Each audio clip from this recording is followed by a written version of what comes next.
할렐루야. 아멘. 우리 주위 옆 사람과 이렇게 인사하면 좋겠습니다. 은혜가 나를 살립니다. 예, 믿으시죠? 예, 하나님의 은혜가 우리를 살리는 줄 믿습니다. 이제 사도 바울은 로마의 편지를 쓰는 이 편지의 마지막 부분에 거의 도달했습니다. 바울은 로마서 서두에서도 로마 교회에 대해서 칭찬했었습니다. 로마서 1장 8절에서 이렇게 말했습니다. 먼저 내가 예수 그리스도로 말미암아 너희 모든 사람에 관하여 내 하나님께 감사함은 너희 믿음이 온 세상에 전파됨이로다 라고 했습니다. 그러니까 로마 교회의 성도들의 믿음이 전파됐죠. 이제 로마서의 마지막 부분인 본문에서도 바울은 로마의 성도들을 칭찬합니다. 내 형제들아 너희가 스스로 선함이 가득하고 모든 지식이 차서 능히 서로 권하는 자임을 나도 확신하노라. 큰 칭찬이죠. 예. 우리 교회도 로마 교회처럼 칭찬받는 교회가 되기를 소망합니다. 아멘. 바울은 오늘 로마 성도들에게 마지막 부분에서 몇 가지 확인할 것들에 대해서 말하고 또 기도 부탁을 하고 있습니다. 우리는 오늘 본문을 통해서 선교 사명을 감당하는 데 있어서 몇 가지 중요한 자세를 배울 수 있게 됩니다. 첫 번째로 우리는 하나님이 주신 은혜를 반복적으로 새겨야 한다는 사실을 알 수 있습니다. 바울은 은혜를 붙듭니다. 은혜를. 바울이 로마서를 쓴 간략한 이유를 설명합니다. 15절입니다. 그러나 내가 너희로 다시 생각나게 하려고 하나님께서 내게 주신 은혜로 말미암아 더욱 담대히 대략 너희에게 썼노니. 바울이 로마 교회에게 안부를 묻고 교리에 대한 가르침을 주고자 편지를 쓴 것은 무엇 때문입니까? 너희로 다시 생각나게 하려고 했다라는 것입니다. 다시 생각나게 하는 것, 그것이 목적이었네요. 바울이 로마 교회에 쓴 편지, 이 로마서의 전체의 주제는 한마디로 말하면 복음이죠. 복음이라고 할 수 있습니다. 로마서 1장 14절에서 16절을 제가 읽습니다. 헬라인이나 야만인이나 지혜 있는 자나 어리석은 자에게 다 내가 빚진 자라. 그러므로 나는 할 수 있는 대로 로마에 있는 너희에게도 복음 전하기를 원하노라.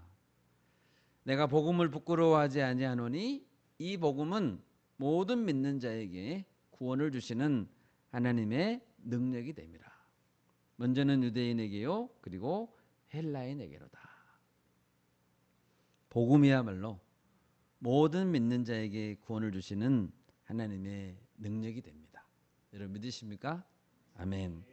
그러므로 바울은 빚을 갚는다는 심정으로 복음에 대해서 교리를 정리하고 싶었습니다.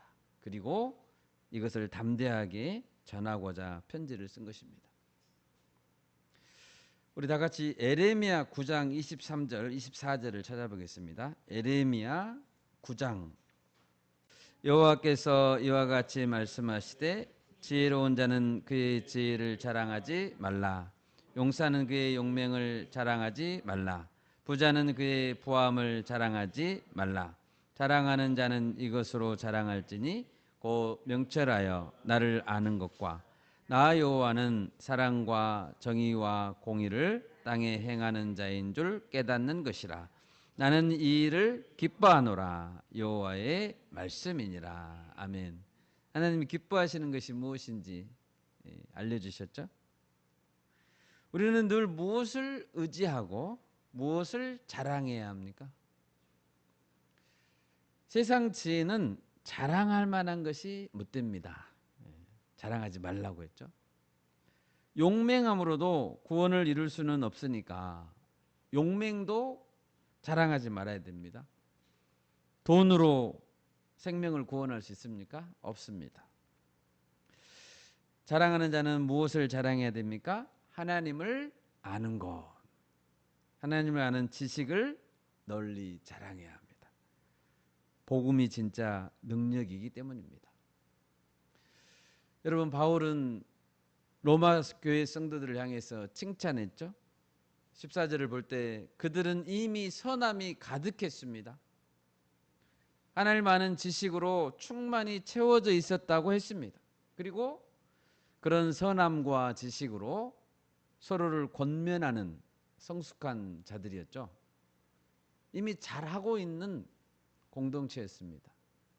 그렇지만 사도 바울은 그런 그들에게 복음의 진리를 가르치기 위해 또 생각나게 하기 위해 로마서를 썼다고 했습니다. 여러분, 우리는 끊임없이 또 생각해야 합니다. 무엇을 생각해야 될까요? 끊임없이 깨어 있어서 자신을 점검해야 합니다. 나는 오늘도 하나님을 알기 위해 힘썼는가? 그리고 하나님께서 주신 진리의 말씀을 반복해서 새기고 또 생각해야 합니다. 십자가의 복음이 나를 살리는데 나는 다른 것보다, 다른 것을 자랑하기보다 그 복음 위에 서 있는가? 우리도 로마서를 자주 읽게 되면 하나님의 뜻을 깨닫고 또 진리 위에 바르게 설 수 있게 될 것입니다. 또 15절에서 알 수 있는 것은 바울이 로마서를 쓴 것은 하나님이 주신 은혜로 말미암아 담대한 마음으로 썼다라는 것을 알 수 있습니다. 바울은 한 번도 로마 교인들을 제대로 만나본 적이 없습니다. 로마에 방문한 적도 없습니다. 바울은 로마 교회를 세우지도 않았습니다. 그렇지만 바울은 오직 은혜로 말미암아 담대해져서 편지를 쓴 것입니다. 만나본 적이 없는 교회에 편지를 담대하게 썼습니다. 은혜 때문입니다.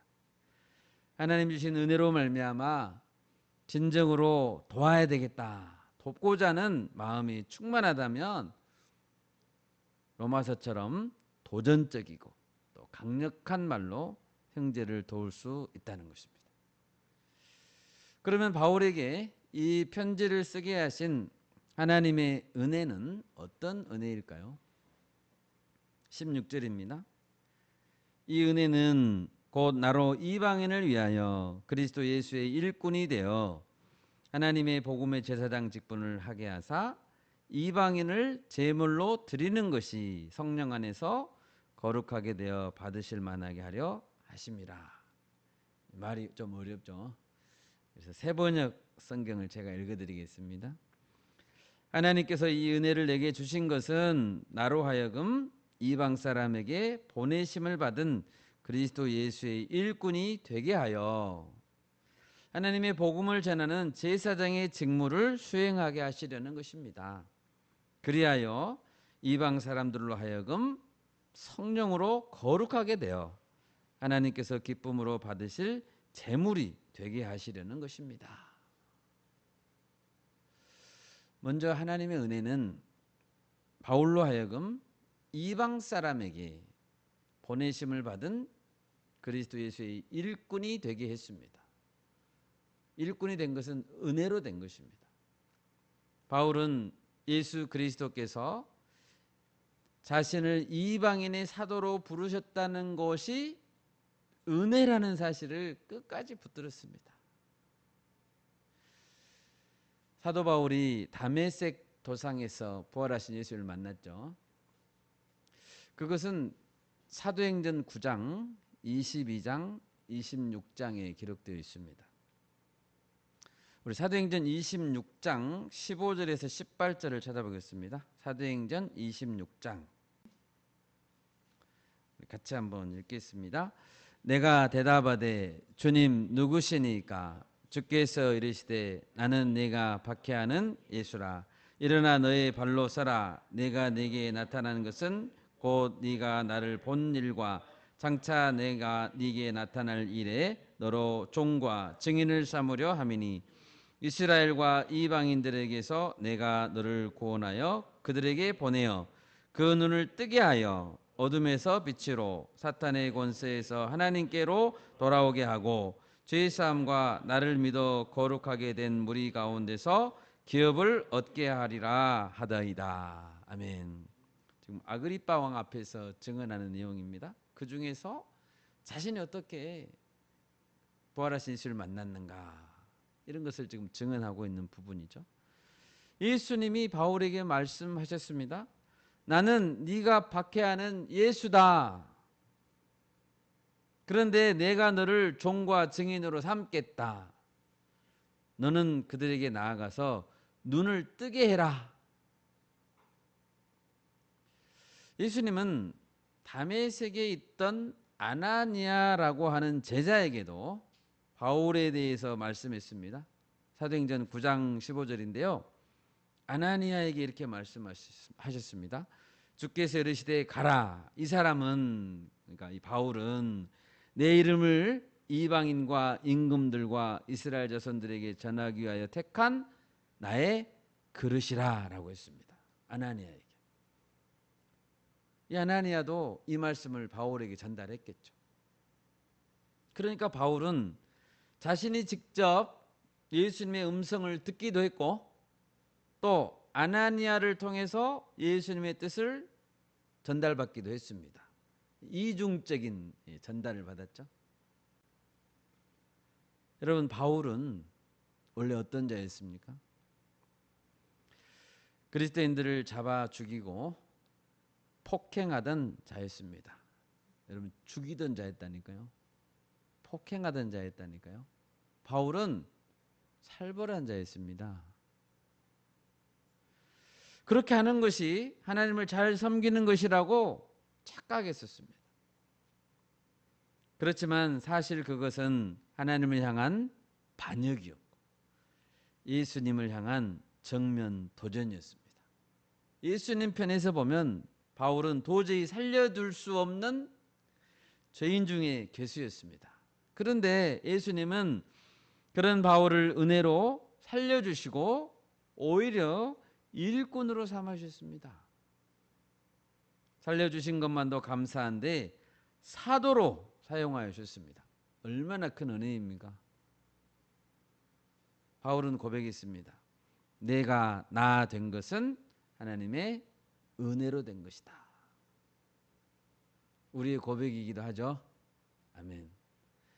그렇기 때문에 바울은 자신의 생명까지 드릴 수 있었습니다. 사도행전 20장 24절에서 이렇게 말합니다. 내가 달려갈 길과 주 예수께 받은 사명 곧 하나님의 은혜의 복음을 증언하는 일을 마치려 하면은 나의 생명조차 조금도 귀한 것으로 여기지 아니하노라. 여러분, 바울처럼 식지 않는 열정 회복하고 싶으십니까? 아멘. 바울처럼 도전하는 스피릿으로 충만하시기 원하십니까? 아멘. 그러려면 우리는 주님의 은혜를 붙들어야 됩니다. 나의 나 된 것, 내가 나 된 것은 하나님의 은혜로 된 것이다. 이 은혜를 굳게 붙들지 않으면 열정, 스피릿은 절대 생기지 않습니다. 우리가 의지하고 있는 이 복음, 우리가 전하는 복음은 하나님의 은혜의 복음입니다. 은혜의 복음. 그러면 예수 그리스도의 일꾼으로서 바울은 어떤 일을 했습니까? 하나님의 제사장의 직무를 수행했다고 쓰고 있죠. 제사장의 직무. 바울은 제사장으로서 먼저 복음을 전했습니다. 초대교회 당시에 사람들에게 일반적으로 그 시기에 일반적으로 제사장이 누구세요? 라고 물으면 뭐라고 대답할까요? 제사장이 누구세요? 하면 예루살렘 성전에서 일하시는 저 제사장, 대제사장 있잖아요. 그렇게 대답할 겁니다. 하지만 바울은 예루살렘 성전에서 일하는 제사장이 아닙니다. 진정한 대제사장이신 예수님께서 보낸 제사장입니다. 바울은 그리스도의 제사장으로서 복음을 들고 전하러 다녔습니다. 부활하신 예수님을 만나기 전에는 바울은 어떤 일에 파송을 받았습니까? 부활하신 예수님을 만나기 전에도 파송받았습니다. 어떤 일이 파송을 받았을까요? 사도행전 9장 1, 2절을 찾아보겠습니다. 사도행전 9장 1, 2절. 사도행전 9장 1, 2절 같이 한 목소리로 읽겠습니다. 사울이 주의 제자들에 대하여 여전히 위협과 살기가 등등하여 대제사장에게 가서 다메섹 여러 회당에 가져갈 공문을 청하니 이는 만일 그 도를 따르는 사람을 만나면 남녀를 막론하고 결박하여 예루살렘으로 잡아오려 함이라. 바울은 예루살렘의 대제사장에게 가서 공문을 받았습니다. 그리고 파송받았습니다. 바울은 아그리빠 왕에게 증언했을 때에도 이렇게 말했습니다. 대제사장들의 권한과 그때 부활한 예수님 만나기 전에 대제사장들의 권한과 위임을 받고 나는 다메섹으로 갔었습니다. 바울은 그 공문을 보여주면서 내가 너에게 공문을 보여줄게. 공문을 보여주면서 그리스도인들을 잡아들였습니다. 닥치는 대로 잡아들였습니다. 그리고 예루살렘으로 호송했습니다. 그게 바울의 일이었습니다. 그런데 바울은 부활하신 예수님을 만났습니다. 진정한 대제사장을 만난 거죠. 예수님은 예루살렘의 산헤드린 공회의 의장인 대제사장이 아니라 부활하셔서 하나님 보좌 우편에 계신 대제사장이었습니다. 바울은 하늘의 대제사장의 권한 그리고 그 위임을 받은 자로서 제사장의 역할을 수행했던 것입니다. 1, 2, 3차 전도여행을 다녔죠. 예수를 만난 이후로 그는 어떤 마을이나 어떤 도시에 가서도 담대하게 복음을 전했습니다. 회당에서 전했습니다. 시장에서 전했습니다. 철학자들 앞에서도 전했습니다. 강가에서도 전했습니다. 배를 타고도 전했습니다. 법정에서도 왕 앞에서도 복음을 전했습니다. 때를 얻든지 못 얻든지 전했습니다. 왜요? 하늘에 계신 대제사장이 주신 공문이 있었기 때문에 그분의 권한과 위임이 있었기 때문입니다. 여러분 우리도 제사장들입니다. 아멘. 예수님이 우리를 보냈습니다. 무엇이 두려우십니까? 예수님께서 권한을 위임해 주신 우리는 그런 제사장들입니다. 베드로는 말합니다. 너희는 왕 같은 제사장들이다. 우리는 그런 자들입니다. 그리스도의 아름다운 덕을 선포해야 된다.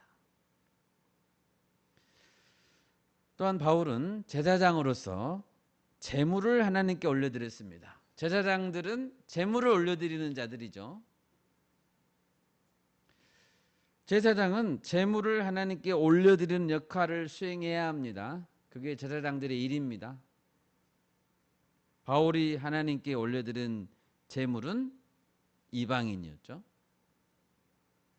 성령으로 그들을 거룩하게 하여, 거룩하지 않으면 제물로 쓸 수 없잖아요.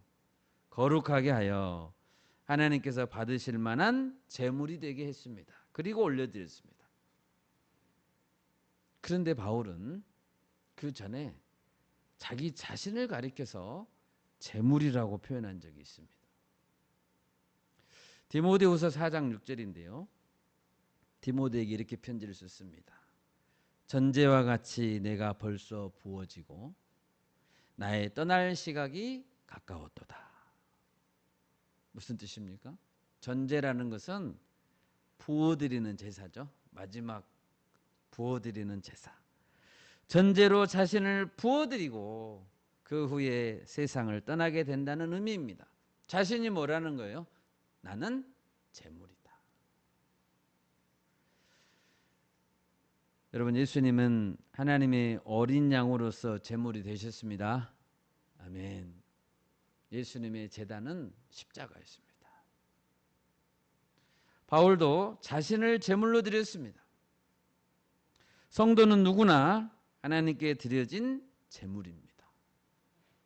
저를 따라서 해볼까요? 나는 제물이다. 여러분, 제물입니다. 로마서 12장 1절입니다. 그러므로 형제들아, 내가 하나님의 모든 자비하심으로 너희를 권하노니 너희 몸을 하나님이 기뻐하시는 거룩한 산 제물로 드리라. 이는 너희가 드릴 영적 예배니라 라고 했습니다. 우리 자신을 드려야 됩니다. 그리스도인은 자신을 거룩한 산 제물로 드리는 자들입니다. 그러므로 사도 바울이 이방인들에게 복음을 전했을 때 이방인들은 거룩한 산 제물이 되었습니다. 그것이 제사장들의 역할입니다. 우리는 자기 자신이 먼저 제물이 되어야 되고, 예수님처럼, 바울처럼, 그리고 다른 자들을 하나님께 제물로 올려드리는 역할을 해야 합니다. 여러분, 이와 같이 생명을 드리는 복음 역사는 어떻게 이루어질 수 있었을까요? 이것이 인간적인 노력이나 힘으로 될까요? 그럴 수 없습니다. 18, 19절을 보십시오. 그 일은 말과 행위로, 표적과 기사의 능력으로, 성령의 능력으로 이루어졌다라고 했습니다. 그 일은 말로만 됩니까? 아닙니다. 말과 뒤따르는 행위가 있어야 합니다. 행동으로 나타날 때 순종의 열매가 맺히는 것입니다. 한마디 말씀에 순종하려고 할 때, 한마디 말씀을 붙들고 순종하려고 할 때 하나님은 바울을 통해 역사하셨습니다. 그리고 하나님이 함께 하신다는 증거로 표적과 기사가 나타나게 하셨습니다. 이것은 모두 성령님께서 하신 것입니다. 복음 전파는 성령님의 역사입니다. 여러분, 우리가 늘 은혜를 붙들기를 소원합니다. 아멘. 그리고 제사장으로서 자신을 드리기에 힘씁시다. 거룩한 제물로, 또 복음을 전함으로 여러 제물들을 또 하나님께 올려드리고 하나님께 영광을 돌릴 수 있기를 소원합니다. 아멘. 두 번째로 사도 바울은 말합니다. 나는 로마를 거쳐 스페인으로 가려고 한다라고 했습니다. 이것은 땅끝까지 전하라는 말씀에 대한 순종입니다. 19절을 다시 보십시오. 표적과 기사의 능력으로, 성령의 능력으로 이루어졌으며 그리하여 내가 예루살렘으로부터 두루 행하여 일루리곤까지 그리스도의 복음을 편만하게 전하였노라. 바울은 성령의 능력으로 복음을 전했습니다. 어디에서 어디까지 전했습니까? 예루살렘으로부터 시작했습니다. 두루 행하여 일루리곤까지 편만하게 전했습니다. 여기서 말한 범위는 어떤 지역일까요? 복음의 시작점인 예루살렘부터 시작해서 현재의 튀르키예, 그리고 현재의 그리스, 그리고 그리스의 서북쪽으로 올라가면 현재의 알바니아, 보스니아, 크로아티아, 슬로베니아, 이 발칸반도의 서쪽, 서북쪽 지역까지, 거기가 이제 일루리곤 지역입니다. 거기까지 두루 복음을 전했다라고 했습니다. 바울은 어찌하든지 할 수 있는 대로 넓은 지역에 복음을 전하고자 했습니다. 할 수만 있다면 바울은 로마 제국 전체에 복음을 전하고 싶었죠. 그래서 지금 로마로 가겠다는 거 아닙니까? 그리고 스페인을 가겠다는 거 아닙니까? 스페인을 거쳐서 이제 지브롤터 해협을 건너서 북아프리카로 돌아서 예루살렘으로 다시 돌아오고자 했을 것입니다. 지중해를 아예 그냥 안방 삼아서 지중해를 두고 가운데 두고 삥 돌아서 로마 제국을 전체를 복음을 전하고 예루살렘으로 올 수만 있다면 그렇게 했을 것입니다. 그렇게 하는 것이 그리스도께서 다시 오시는 날을 빨리 앞당길 수 있을 것이라고 믿었습니다. 20절 21절에서 보면 바울의 선교 스타일을 소개하고 있습니다. 바울은 말합니다. 또 내가 그리스도의 이름을 부르는 곳에는 복음을 전하지 않기를 힘썼노니 이는 남의 터 위에 건축하지 아니하려 함이라. 기록된 바 주의 소식을 받지 못한 자들이 볼 것이요 듣지 못한 자들이 깨달으리라 함과 같으니라. 여기서 바울이 인용한 말씀은 이사야 52장 15절인데요. 그가 나라들을 놀라게 할 것이며 왕들은 그로 말미암아 그들의 입을 봉하리니 이는 그들이 아직 그들에게 전파되지 아니한 것을 볼 것이요 아직 듣지 못한 것을 깨달을 것임이라. 이 말씀을 인용했습니다. 바울은 복음을 한 번도 들어보지 못한 자들에게 복음을 전하고자 했습니다. 한마디로 개척자죠. 개척자. 물론 한번 복음이 전해진 곳에서 복음을 또 전하는 것은 잘못된 것은 아닙니다.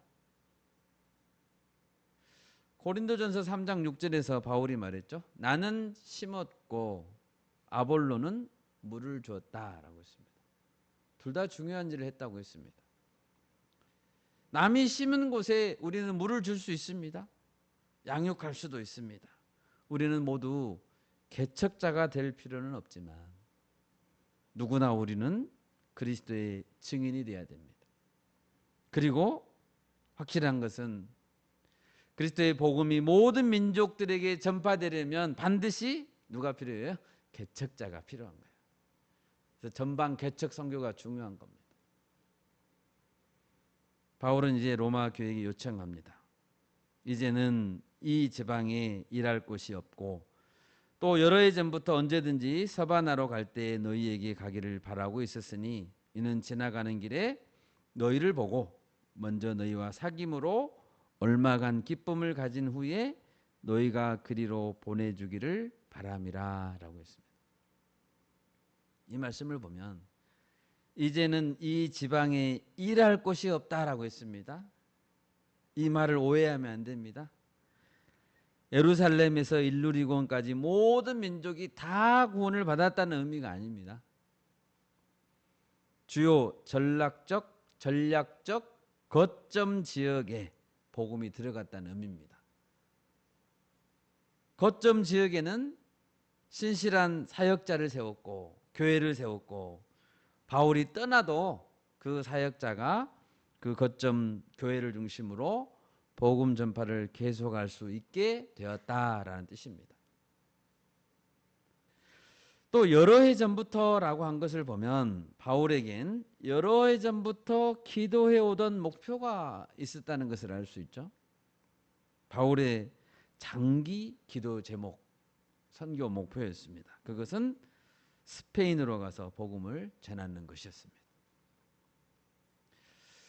예수님은 사도행전 1장 8절에서 말씀했죠. 오직 성령이 너희에게 임하시면 너희가 권능을 받고 예루살렘과 온 유대와 사마리아와 땅 끝까지 이르러 내 증인이 되리라 하시니라. 누구에게 말씀했습니까? 제자들에게 말씀하셨죠. 이 말씀을 들은 제자들은 어떻게 해야 될까요? 땅끝으로 가야죠. 예수님이 제자들에게 너희 땅끝까지 가서 증인 돼야 돼. 그러면 저는 빼주세요. 그럴까요? 그럴 수 없습니다. 이 말씀을 듣고 나서 예수님의 제자들은 다양한 지역으로 가서 복음을 전했다고 전해져 내려오고 있습니다. 성경에는 다 없지만 정확하게 누가 어디로 갔는지 알 수 없습니다. 북쪽으로 간 제자들은 지금의 아르메니아나 이쪽으로 갔을 것이고 또 남쪽으로 간 제자들은 이집트를 넘어서 아프리카 쪽으로 갔을 것이고 동쪽으로 간 제자들은 인도, 도마가 갔다고 그러죠. 인도로 갔을 것이고 저마다 성령님께서 인도하시는 동서남북 땅끝으로 향해서 여보게 잘 가게 나는 동쪽으로 가겠네 하고 간 거예요.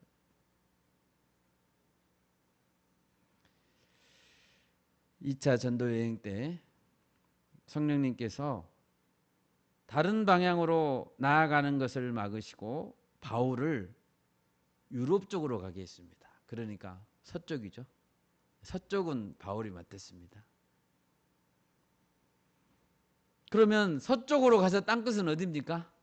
스페인이죠. 바울이 생각할 때 성령님이 서쪽으로 인도하셨으니까 나는 서쪽 끝까지 가야 되겠다. 그래서 스페인 가고자 한 것입니다. 그것이 성령님께서 주신 방향이기 때문에 그렇습니다. 여러분, 성령님께 주신 방향이 있습니다. 우리는 그 방향을 붙들어야 됩니다. 여러분, 성령님께서 우리 각자에게 주신 방향은 어디에 있습니까? 여러분이 가시는 방향은 어디입니까? 땅끝까지 이르러 내 증인이 되리라 라고 했습니다. 그 방향으로 나아가서 땅끝까지 가서 복음을 전하는 것, 그것이 예수님이 내게 원하는 것입니다.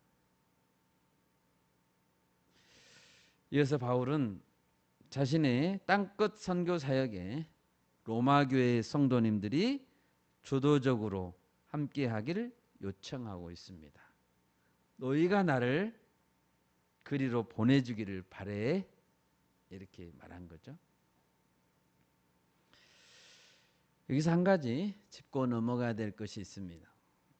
바울은 무작정 기도 제목을 내놓고 너희가 나를 도와야 돼 라고 말하지 않았습니다.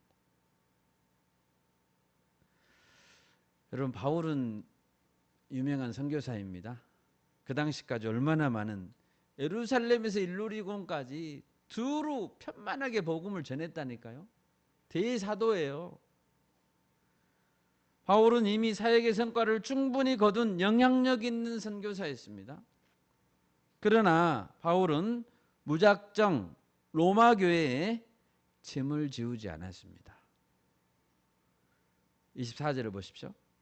이는 지나가는 길에 너희를 보고 먼저 해야 될 일이 있는 거예요. 먼저 너희와 사귐으로 얼마간 기쁨을 가진 후에 너희가 그리로 보내주기를 바래. 바울은 먼저 로마 교회를 직접 방문하기를 원했습니다. 그리고 로마 교회 안에서 머물면서 그들과 교제하고 친구가 되고 기쁨을 나누기를 원했습니다. 선교에 참여하는 것은 단지 어떤 기부가 아닙니다. 투자는 더욱더 아닙니다. 일 중심으로 할 수 있는 것이 아닙니다. 무슨 지분을 갖고 참여하는 것이 아닙니다. 복음 사역자를 파송하고 선교에 동참하는 일에는 반드시 무슨 단계가 필요해요? 반드시 직접 만나고 사귀고 기쁨을 나누는 단계가 필요합니다. 그래야 돕는 교회는 충분히 돕는 선교사를 이해할 수 있고 또 그의 가정을 이해할 수 있고 선교사의 자녀는 어떤지 또 선교사의 방향을 이해할 수 있고 기쁨으로 동참할 수 있는 것입니다. 이것이 동역입니다.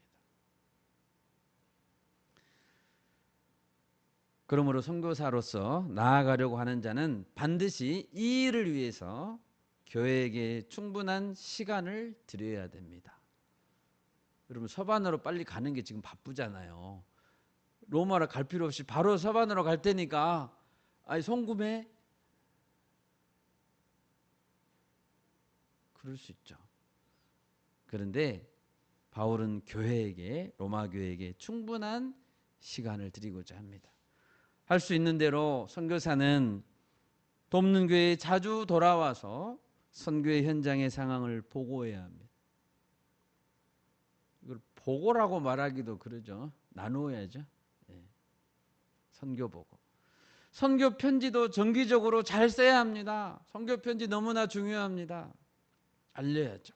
그래서 충분히 선교의 현장을 이해하고 동참의 기쁨을 함께 누릴 수 있게 해줘야 됩니다. 그래야지 기쁨으로 헌금도 하고 단기 선교도 가고 그러죠.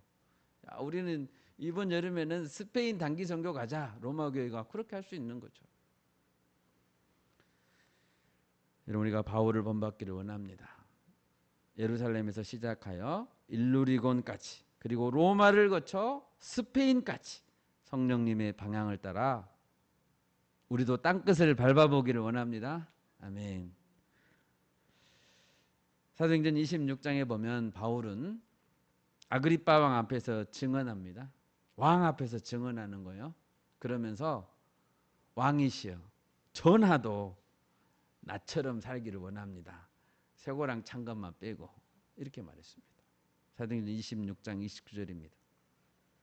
바울이 이르되 말이 적으나 많으나 당신뿐만 아니라 오늘 내 말을 듣는 모든 사람도, 여기 있는 모든 사람도 다 이렇게 결박된 것 외에는 나와 같이 되기를 하나님께 원하나이다 라고 말했습니다.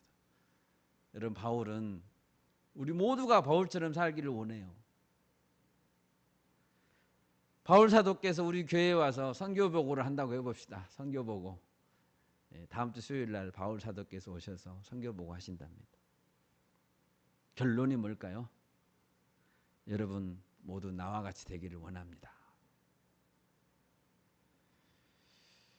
마지막 셋째로, 선교는 여러 교회의 연합사역이고 중보기도의 열매라는 것입니다. 선교는 한두 사람이 하는 것이 아니고 많은 교회가 합력하여 감당하는 것입니다. 바울이 예루살렘을 먼저 가야 하는 이유를 설명하고 있습니다. 그것은 구제연금을 전달하는 목적이었습니다. 25절, 그러나 이제는 내가 성도를 섬기는 일로 예루살렘에 가노니, 이는 마게도냐와 아가야 사람들이 이방인 성도들이죠. 그들이 예루살렘 성도 중 가난한 자들을 위하여 기쁘게 얼마를 연보하였습니다. 선교사는 도움을 받기만 하는 자가 아닙니다.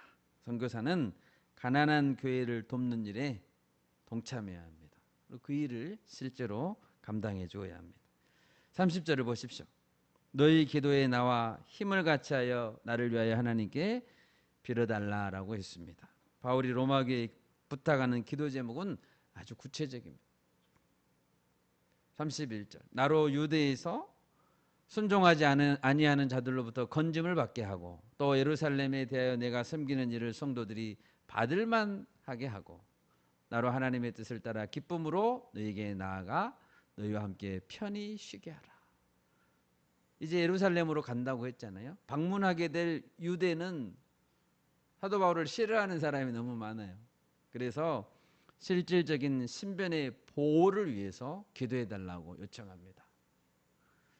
예루살렘에서 구제금이 잘 전달돼서 이 섬기는 일이 순적하게 이루어지도록 요청하고 있습니다. 그리고 로마에 나아가서 함께 어떻게 하라고 했습니까? 편히 쉬게 하도록 요청했습니다. 여러분, 지금 사도 바울이 로마에 크루즈 여행 갑니까? 편히 쉬게 해달라고 말하고 있네요. 로마 교회 성도를 만나서 그간의 사역을 보고하고 서로 기쁨 안에서 격려하고 스페인 선교의 비전을 나누는 것이 뭐라고요? 편히 갖는 쉼이라는 거예요. 그럼 뭐가 쉼입니까? 아무것도 안 하고 들어누워서 TV 보고, 그것이 쉼인가요? 천만의 말씀입니다. 그건 쉼이 아니에요. 우리 2주 전에 우리 교회가 라오스 단기 선교를 다녀왔습니다. 그것은 어떤 시간이라고요? 바울의 시각으로 보면 그것은 편하게 갖는 쉬는 시간이었어요. 진짜 휴가였어요. 진짜 휴가. 매번 여름과 겨울에 갖는 선교사님들과 갖는 기쁨과 편안한 쉼의 시간이에요. 아멘. 내가 너희와 함께 편히 쉬게 하라. 바울이 진짜 쉬려고 간 거예요? 아니잖아요. 진정한 휴가, 진정한 여름 휴가, 진정한 겨울 휴가는 단기 선교인 줄 믿습니다. 아멘. 이런 단기 선교가 또 준비하는 과정을 통해서 하나님 원하시는 복음 전파의 사명을 새롭게 점검하고 새롭게 훈련하고 교회가 바르게 나아가는 방향을 재설정하는 복된 시간인 줄 믿습니다. 말씀을 맺겠습니다. 여러분, 하나님께서 내게 주신 은혜를 반복적으로 우리는 새겨야 합니다.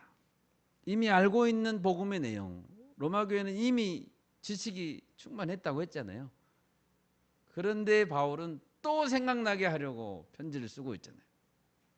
우리는 알고 있는 복음의 내용도 정기적으로 다시 배워야 합니다.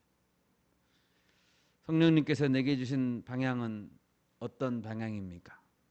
동서남북 어디로 가실랍니까? 예수님의 제자들 사도 바울이 향해 나아갔던 것처럼 내가 걸어가야 될, 밟아야 될 땅끝은 어디일까요? 바울은 복음 전파에 있어서 개척만 한 것이 아닙니다. 교회 성도들에게 선교에 다양하게 동참할 기회를 제공했습니다. 가난한 자들에게는 구제헌금을 전달해 주면서 구제헌금에 동참할 수 있는 기회를 준 거죠. 여러분, 구제헌금에 동참할 수 있는 기회 아무에게나 주어지지 않아요. 헌금도 명분이 없으면 못하는 거예요. 선교 비전을 나누어 줌으로써 함께 기도로 동참할 기회를 주었습니다. 기도 제목을 나눠주는 것은 선교에 동참할 기회를 주는 거예요. 무엇보다 함께 만나 기쁨 가운데 진정한 영적 휴가를 누릴 수 있는 기회를 준 것입니다. 우리 교회가 바울교회죠. 바울의 사역을 이어가고 또 계승하는 진정한 바울교회가 될 수 있기를 소망합니다. 아멘. 제가 기도하겠습니다.